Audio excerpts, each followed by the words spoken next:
Hey everyone, I have a really awesome interview for you today. I am so excited about this one. I have Shannon Emilia with me, and although she has chronic fatigue syndrome, or ME, and is not fully recovered, she has made a ton of progress on her journey. She's about two-thirds of the way there, and I love sharing stories of people who are still on their journey because people tell me they love hearing from people who are still in it. It's very relatable, and I think as we all know, even when we're partway through our journey, we've still learned a lot and we have a lot to offer. So I'm really excited to have this opportunity today. So thank you, Shannon. Thank you so much for doing this.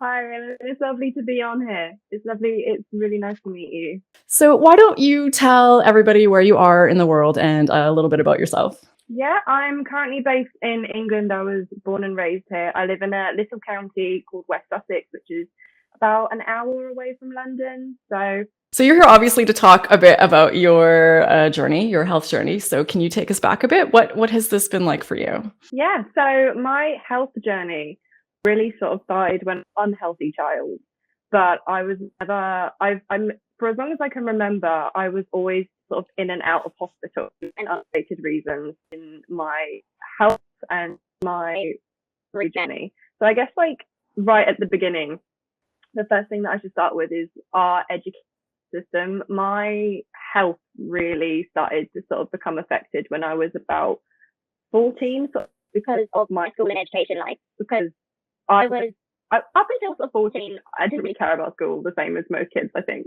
just floating through. I sort of got the C's, the pass marks. I never really achieved much bothering. And then when I started to do my GCSEs, I would have been about 16. And GCSEs, for those of you that don't know, are sort of you have to do your GCSEs in order to college, in order to go to uni. So it was sort of the first big exams that you do. And in my last year of school to do these exams, I basically was like, I was very much treated by my teachers as being incompetent and not very smart. And I sort of went on this mission to be like, I'm going to prove all of you wrong. I'm going to get straight A stars and fly. And I ended up starting that sort of programming in my brain of studying has to be 8 hours a day, every day, with school, because I was going to do this. But then I was finding I was doing 8 hours of studying and still getting the same results as if I had never even bothered. And it was getting to a point where I was like, what on earth is going on? So I got into this real mindset when I was about 16 of I had to study 8 hours a day plus school just to pass an exam, let alone get a decent grade. And it was really aggressive on my, like, not even physical health at that point, but definitely my mental health. So I had extreme anxiety, exam anxiety, because I was constantly in fear that what I was doing was just never going to be enough. Even though I wasn't really like, I wouldn't say that bothered about school. I was very much adamant because of the way the teachers were treating me. I was going to be like, no, I'm going to do this. And then when it came apparent that even though I was trying to do it on my own accord and really pushing myself, it probably wouldn't happen. I was sort of, I don't know how to explain it. I was becoming just very depressed by it. And my mental health sort of started there. And I feel like my anxiety has been a massive influence on my health. And then once I did my GCSEs, I did actually end up passing. I only just passed. I got mostly C's and like two B's. When I started college, I was then in this absolute mindset of that is how I study and that's the only way I pass. And I started at 16 until I was 18 of doing 8 hours a day every day. Even if I was at school, I had to get the revision in. I had to really force my body, no matter how or what I was feeling or if I was sick or anything, did not matter. I was pushing myself, and it was awful because I was still being treated by my teachers at college like I was just the kid that would sometimes sing up to lessons and might try, but very clearly didn't care. And I was the opposite. I really cared. I really wanted to be like, I deserve to be here. I was becoming that person that just pushed herself, but no one believed me really. My mum did, my parents did, but no one else did. And from that, although pushed myself as hard as I could, I actually ended up failing my first year of college, even though I was trying so hard. And then was suggested by my college to drop out which I was utterly like, no way in hell am I going to out. That's not happening. I will do this. Ended up basically taking the whole of my first year of college when I was 17 at the same time as doing my second year of college at 18. So I had double the workload, which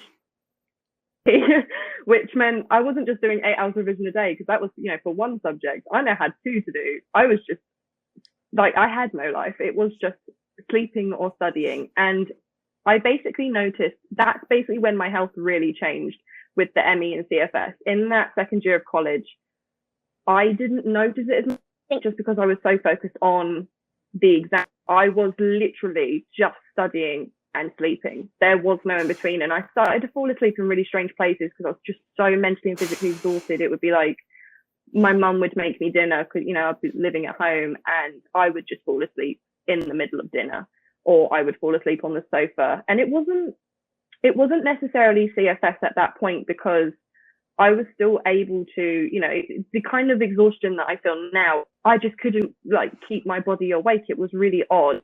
Or dyspraxia. After much investigation, my college finally, after not believing me my entire college career, at the end of my second year, were very much like, you might be dyslexic, go get tested for dyslexia, and then, we'll see what happens. Got tested for dyslexia, and of course they came back and were like, you don't have dyslexia, your spelling and grammar is fine. And then I got tested for dyspraxia, and they were very much like, yeah, we've never seen a more dyspraxic person than you. And dyspraxia is basically a coordination and processing speed learning disability, where my processing speeds are, I can't remember if it's 5 times slower than everyone else. It's definitely just a lot slower than everyone else. So when I'm in an exam, I can't read a question as quick as everyone else. I can't take it in. And it was a bit like, a realization that I'm moron.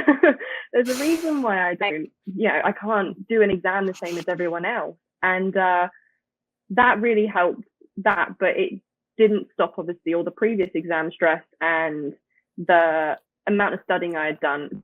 End of that second year of college, I did pass all of my exams. They were like, diagnosis is too late, you can't have any extra help. So I think it was 16 exams in 2 weeks, and what I remember. And those 2 weeks were absolute, like, the worst of my entire life. And those 2 weeks was literally asleep or studying.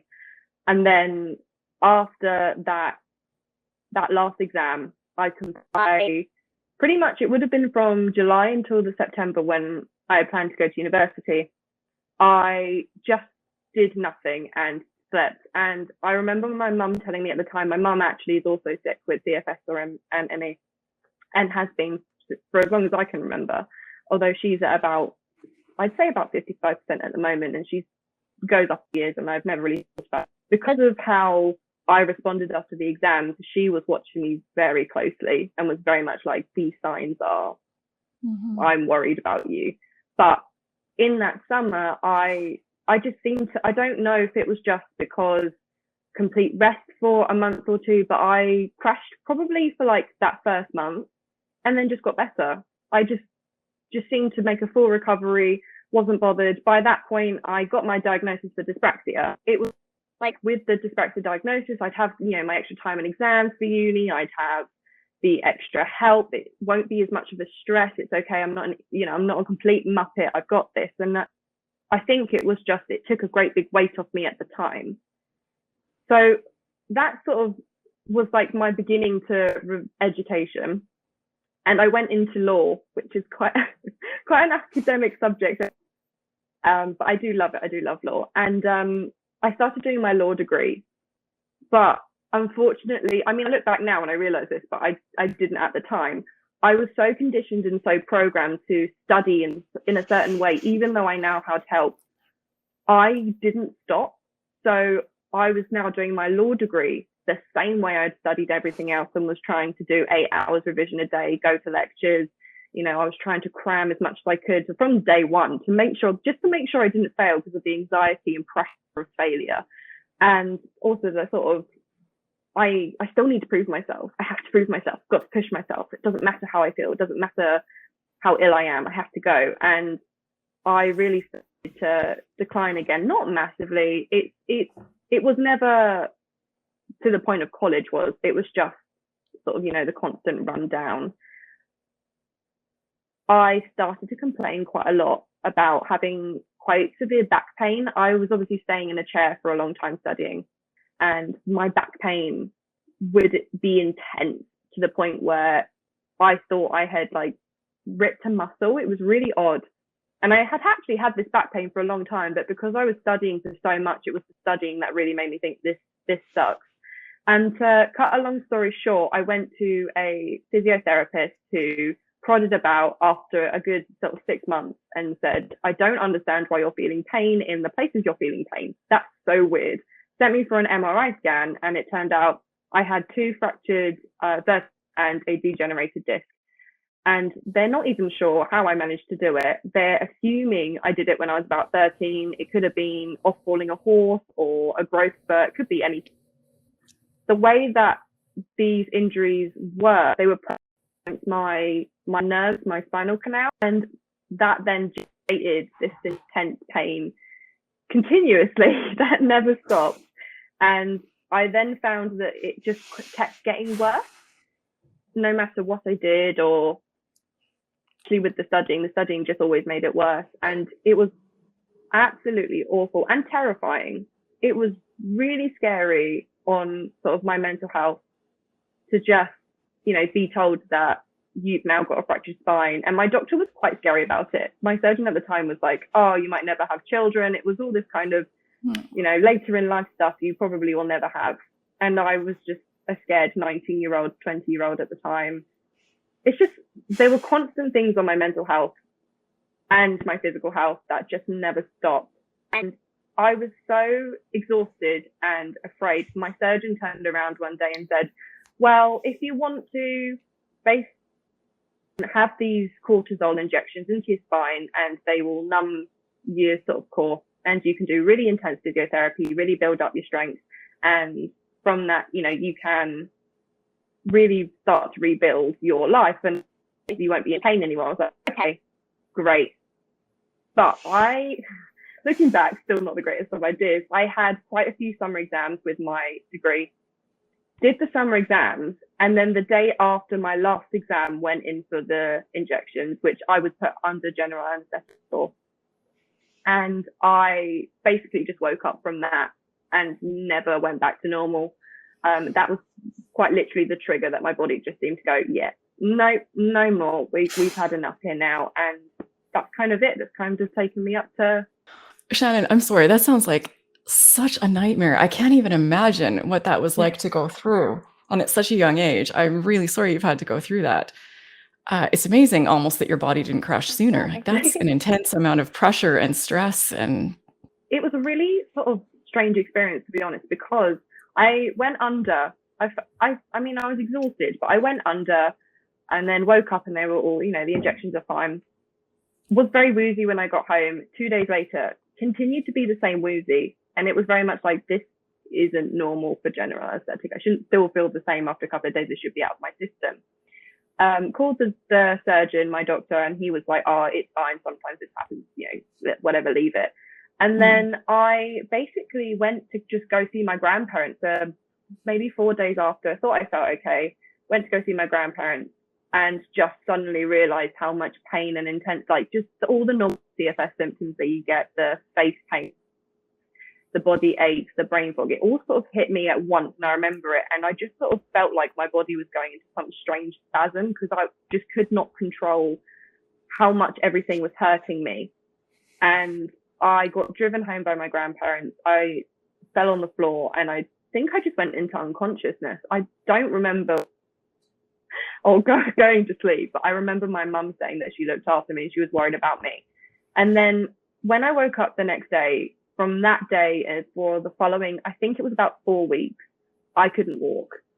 I wasn't necessarily bedbound, but I couldn't walk. I think it was due to the nerves that I was in a lot of pain. I still don't know why. The surgeon has always just been very much like, it is what it is. But I couldn't walk. And then when I was able to walk again, that sort of 3 or 4 weeks later, I was at about 55% energy level. Exhausted walking up and down the stairs. I couldn't get to my car, I wasn't able to drive anywhere. And up until my life, although, I was constantly struggling with university and my education, I was still a really active sort of 21-year-old. I was working 3 jobs because I'm a pusher, and I was like, try and make as much money as I can. I was doing the gym. I probably about 6 days a week, I would try and go to the gym really early before uni or work every morning, because I thought that's what, was good for my body. And then all of a sudden you can't do any of that. Which I probably should have listened to, because I started to get well. And like I said, I was at about 55% energy. I started to get well to the point where I just thought, I'll be okay, and just went back to everything. And for the following year after the injections, I think I would say I went down about 5% every single day because of how hard I was really starting to get quite unwell, to the point where the following year, I can't remember when in the year, but my mum had taken me out for a coffee, and I could barely keep my eyes open, even though I was supposed to be going to work in the evening. And she told me that I need to text all my bosses. I need to call uni, but today is the last day. You have to stop everything right now. Otherwise you're not gonna, I don't think you're gonna be here next year, because I was that unwell that quickly. And I'm very fortunate with my mum, although she's sick as well, which I would obviously never ever want. She's had such a keen eye on my health and making sure that I recovered. And she's always said to me, she really wishes she had said something sooner, but she's pleased she said something then, because I never would have stopped. I didn't want to stop, but I did. And that was basically it. The day that I stopped everything, that year later, I think I went down to about 15, 10. That was it. That was my worst. Oh, it's just heartbreaking to hear that you've had to go through all of this. I always want to say at such a young age, but at any age, this is really just a nightmare to go through. So what did that look like when you got down to, you said you have about 15%? What did your average days or weeks look like for you at that time? I remember I would get up in the morning, and it was sort of my thing. I would force myself to do my teeth and have my breakfast and brush my hair. I wouldn't get dressed. I would just wander straight downstairs. Mum would be having her coffee, because it'd be like 10 o'clock in the morning by that point. I'd have about 14 hours sleep, and then I'd fall asleep again on the sofa until about 1 o'clock in the afternoon. Mum would normally have something ready for me to eat by that point, because she knew that seems to be when I wake up. And then after I'd had something to eat, I might be awake for half an hour watching, just daytime telly. I'd fall asleep again until 6 p.m. I'd try and have some dinner. I wouldn't often have dinner because I'd feel quite unwell, but then, try and eat something, and then fall asleep again 7, 8 p.m. until 10 o'clock the following morning. Yeah, that sounds absolutely horrible. I can't imagine how scary this was for you and for your mother. And what about the doctors? Were you still seeing doctors at this point? What did that look like? So the doctors was really interesting. I know a lot of people around the world has generally had not best experience with doctors. And I went to my GP when I first started to feel unwell, and he was very much at first like, we have to test everything, but it might, because I said one of my key symptoms is I have a lot of facial pain and my eyes hurt a lot and I'm just very, very tired. And he was like, oh, well, you might have a chronic sinusitis, condition. Take a nasal spray, see if it not come back in 2 weeks. I did. Obviously, nothing had changed, not really. And he went, okay, and just diagnosed me with CFS then and there. So I think actually going from seeing the doctor and getting diagnosed was something really quick for me, like 3 weeks.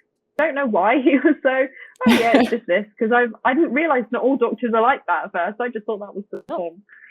Yeah. And I know years ago, even when I got diagnosed, I know they've changed the criteria. At least I know there's different diagnostic criteria, but back then you had to have symptoms for at least 6 months, which I guess you had. But anyways, the diagnosis process seems like it can be really challenging for a lot of people. So what did he say when he told you that diagnosis? Did he have treatment recommendations, or what did that look like? The only thing he recommended me, which again, I do wonder if he's either dealt with or has had it, was he recommended getting some B12 patches and just putting them on my arm, which, to be fair, they did help. But he didn't really, he was very much, I can't tell you anything else. He didn't recommend, in the UK, we have the NICE guidelines, which is the graded exercise therapy and the CBT. And he was, I'm not suggesting that to you. We're not suggesting that to you, especially, I was only 20% well probably at that point, or still found well, obviously unwell. He was just some B12 patches and rest, and that was all I really got. I didn't really get anything else. Did have the diagnosis. It helped me at the time, because although mum was very much like, I know what's going on with you, I was very much like, no, there's nothing going on with denial. I'm going to continue my life. I don't need anyone to tell me what I can do. And then I sort of got the diagnosis and was like, okay, maybe I do need to stop. I'm laughing not because it's funny, but because it's so relatable. I always think that I was so ridiculous because I grew up with a mother who also had CFS, but I was just, when I got sick, I'm like, no, it's not this. It's not, no, I'm okay. I'm wondering what you were thinking as someone who grew up with a mother who had this condition. What were your thoughts around having that condition yourself? It was honestly so bizarre, because it was, so my mum has had CFS, has been ill quite literally as long as I can remember. I think she said she got sick when I was maybe 8 or 9. So I don't remember her ever being well. And I've always just grown up with it being the norm. Mum's not she can't do more than this. I have to help. And that's just in my life. But for whatever reason, I can tell the signs of when she's having a bad day or going to have a crash. Like, she said she's done something now, and I'm like, well, that was silly. You have to pay for that now, and before she can. And I was just, I feel like I can tell quite easily, with the symptoms and things, and I'm very much like, it is the norm in my life. For whatever reason, I'm not sure why, I was just in absolute denial and was like, it's definitely not what mum's got. It can't physically be the same thing. There's no way. I'm now 21 years old, and, I'm in the same position as my mum. And yet it's exactly, we're exactly alike. I'm wondering too how it impacts your thoughts or feelings about recovery, and the hope that we need to keep fueling us to keep working on our recovery. Because when you've grown up with someone who hasn't yet fully recovered, did it impact your thoughts about your own recovery?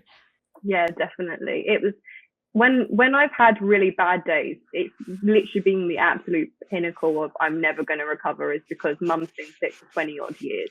And it's like, if mum can't recover, how on earth am I supposed to? I've only been sick for sort of 4 years, I don't know if I could last 20 years, gosh. But my mum is such a positive everything and anything. She's trying the vagus nerve stimulator thingy at the moment. I'm not sure if you've heard of that. And she's saying that makes her well, but she has generally been on the more well side. I've seen her crashed and in bed, but I've never seen her fully bedbound and unable to at least make herself something to eat. She did tell me, which I never knew when we were little, and I don't remember. She said her life used to be getting us to school, dragging me and my brother, dragging herself home, going to bed, setting an alarm, going to pick us up, making us dinner, sending us to bed early, and then going to bed herself again. And she's never been that unwell since. But yeah, it has really affected the way I viewed recovery. But yeah, she's such a positive woman. She is always, even to this day, I will recover, and I will be going on walks again, and I will be doing this. And she's actually about to hit her 50th birthday. She'll be 50 next year, and she was supposed to have a really amazing 40th birthday.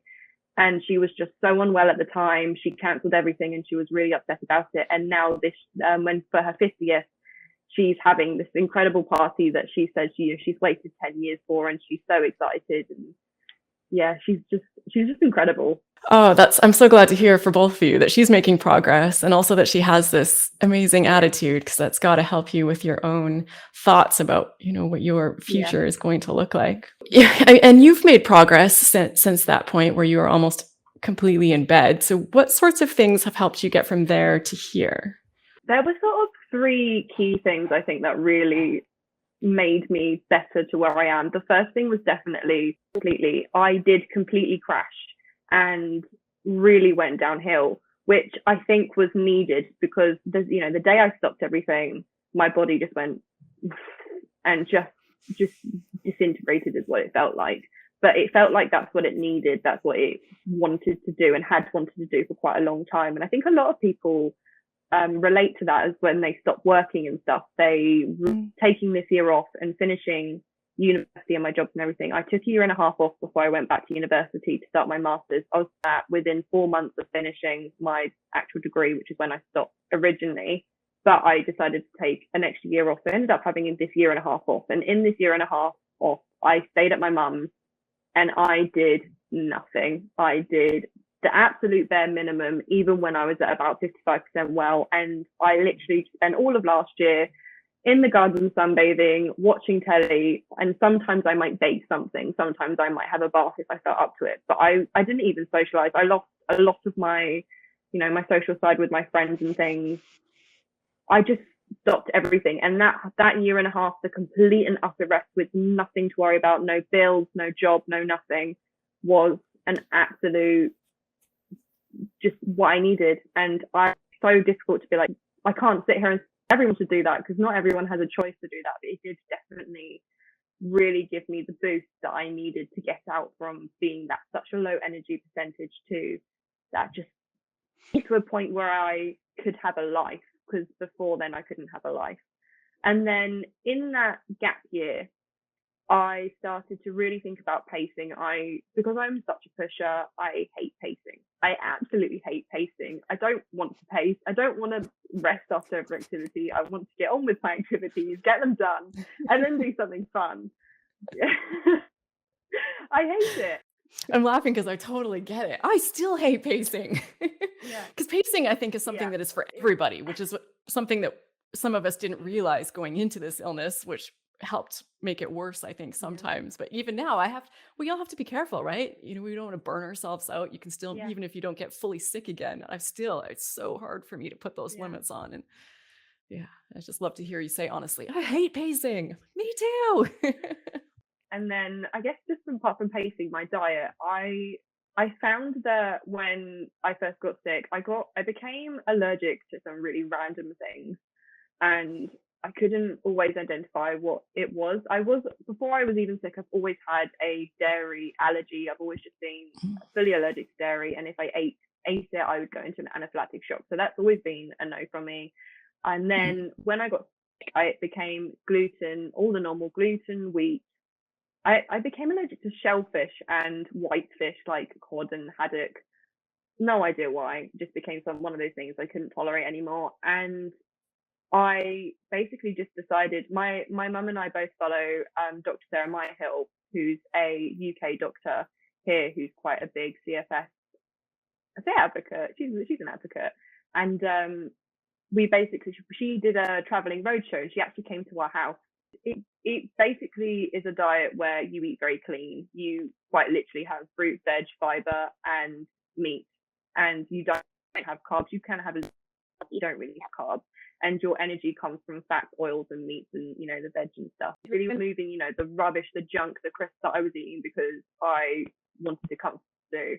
My energy went up about 20% when I sort of reached the 50% mark. Was the diet, because my body was no longer dealing with these allergens. It was just focusing on the healing, which just massively helped. And I'm still on this diet now, although I really wish I wasn't, because my partner is Italian and he comes home from work and makes these incredible Italian meals and pasta dishes everywhere, and I'm like, all right. Where's my chicken and broccoli? Bring it on. It's like, great, look at this healthy meal with veg. It's interesting how many people share, at least the people that I talk to, that they've developed all these different food intolerances. And I had a similar situation. And my doctor said I had that increased intestinal permeability, I think it's called, the leaky gut syndrome. So my body was, just reacting to things as if they were toxic. And it got to a point where it felt like every bite of food I put into my mouth made me feel worse. I was really struggling to find things that didn't make me feel sick, which can be such a massive stress to add on to a situation that's already so stressful. And you have to eat, so you got to find something. Like, I think I was down to about kale or something was the only thing that didn't make me feel sick. And it's good for me. I don't know what your experience has been so far, but thankfully over time, a lot of that did go away.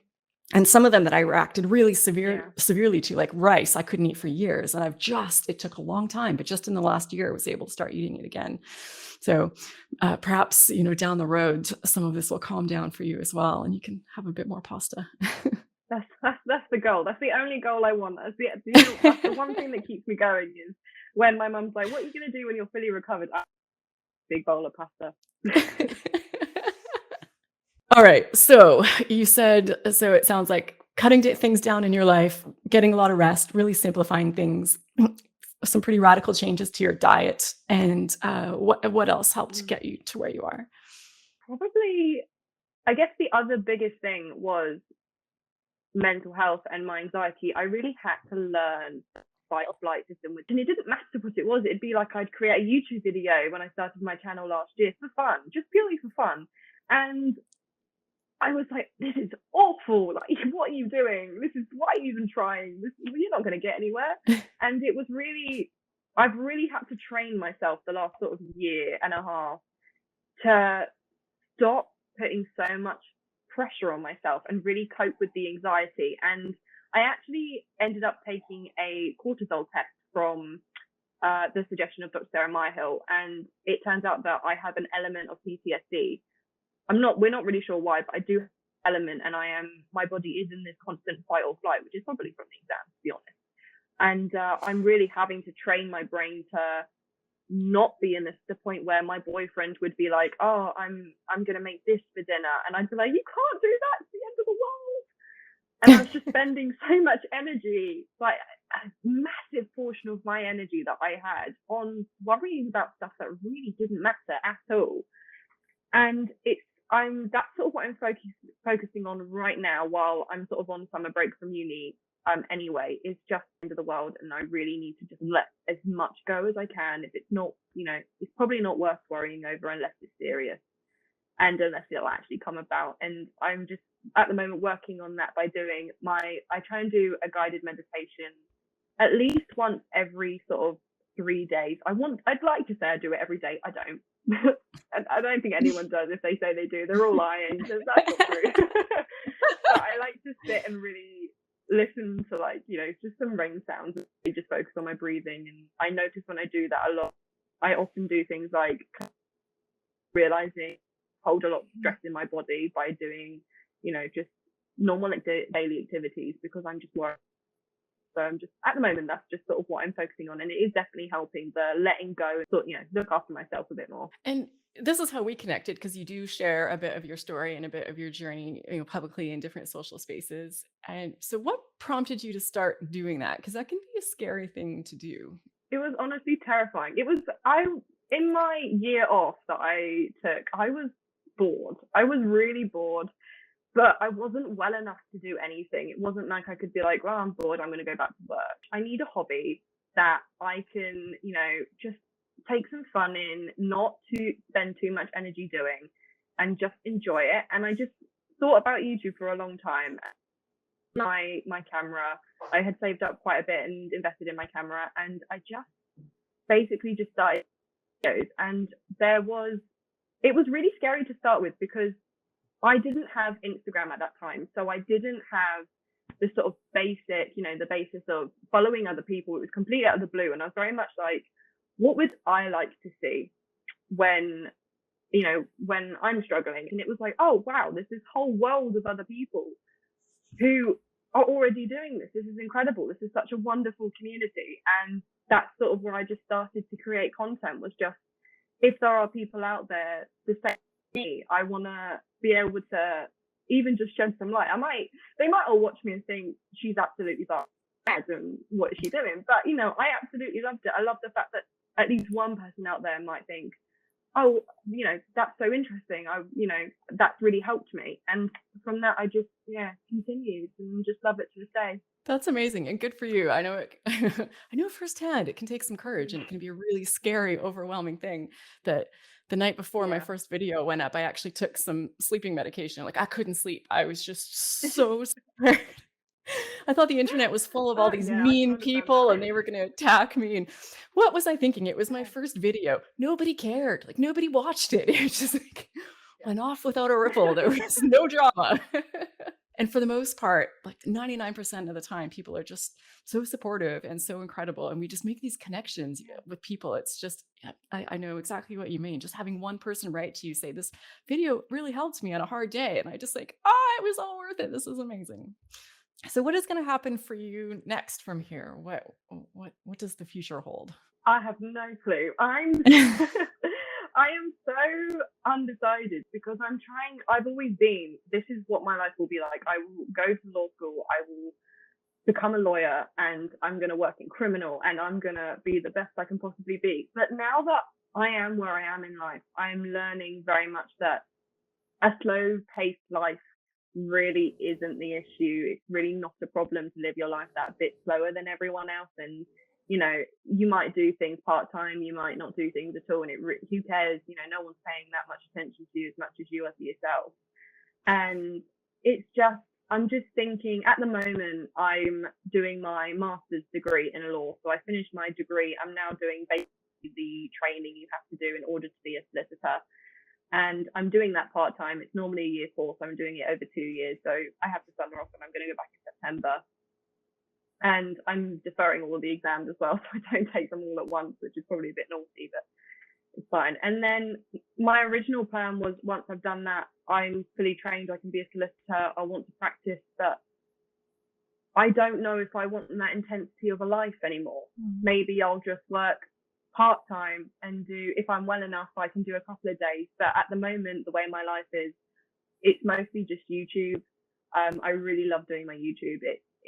It's given me back that little bit of life that I didn't have before, a little bit of purpose and, sense of self with being able to have a job that I love that isn't intense and I can do it myself. And I do, one day I'd love to think I'm going to be fully recovered. And that's my goal, is to be fully recovered and then just live a slower paced life, maybe to be self-employed or just not worry. I'm just trying really hard to be like, whatever happens, happens. So long as I have my health, I don't care where I end up.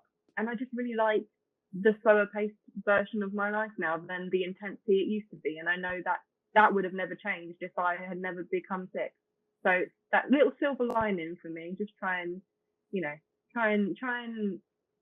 understand that it's going to be all right if I don't do everything all at once like everyone else.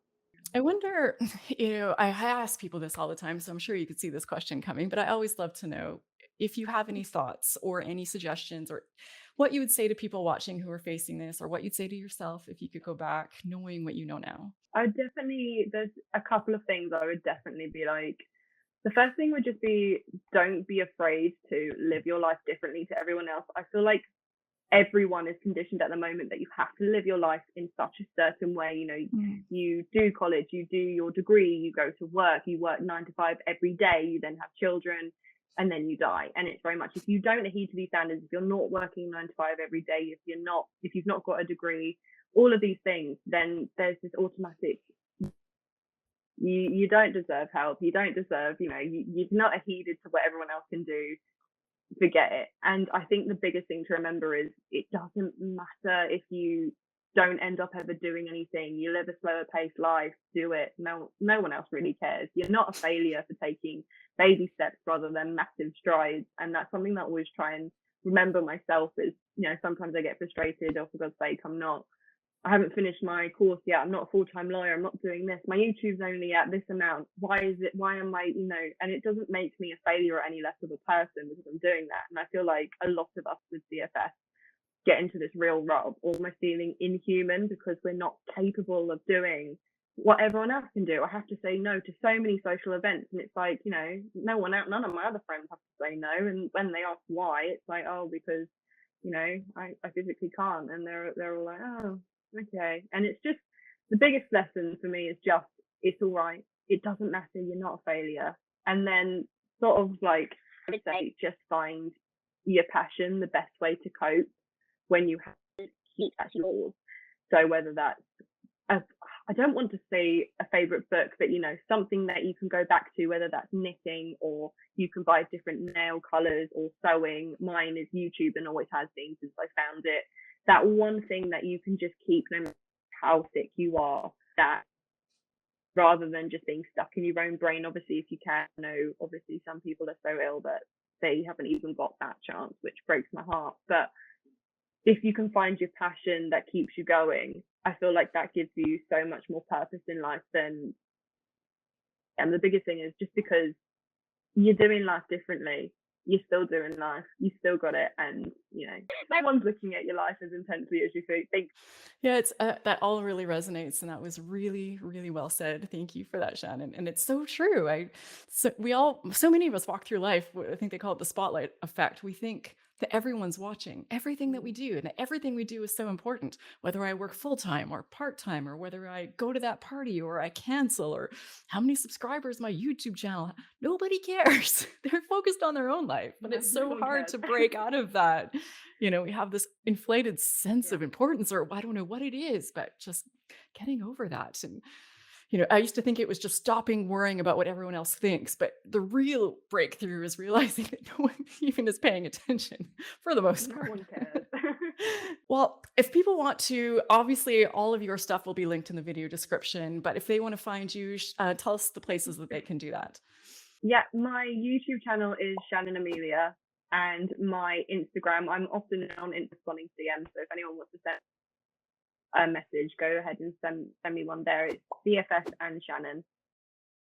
Wonderful. So yeah, I highly encourage you guys to check it out. The stuff she shares is just kind of exactly how you've been right here. Just very, honest and down to earth and entertaining and just very refreshing. So yeah, I highly encourage people to check out her YouTube channel and her Instagram account because they are both just incredible. Thank you so much, Shannon, for doing this today. A million thanks. I just have really enjoyed talking to you. As always, I could talk to you all day, but I know I have to wrap this up eventually. People start complaining about the 4-hour videos.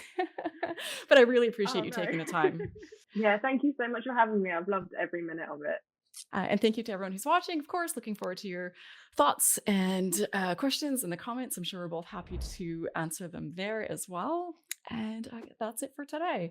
And if you enjoyed this video, I have now dozens of interviews on my channel, kind of like this one, some full recovery stories, some partial recovery stories, some expert interviews, authors, scientists, researchers, all sorts of stuff. So I'll link on the screen some here if you want to check it out. So yeah, that's it for today. Thanks again to everyone, and I'll see you in the next video.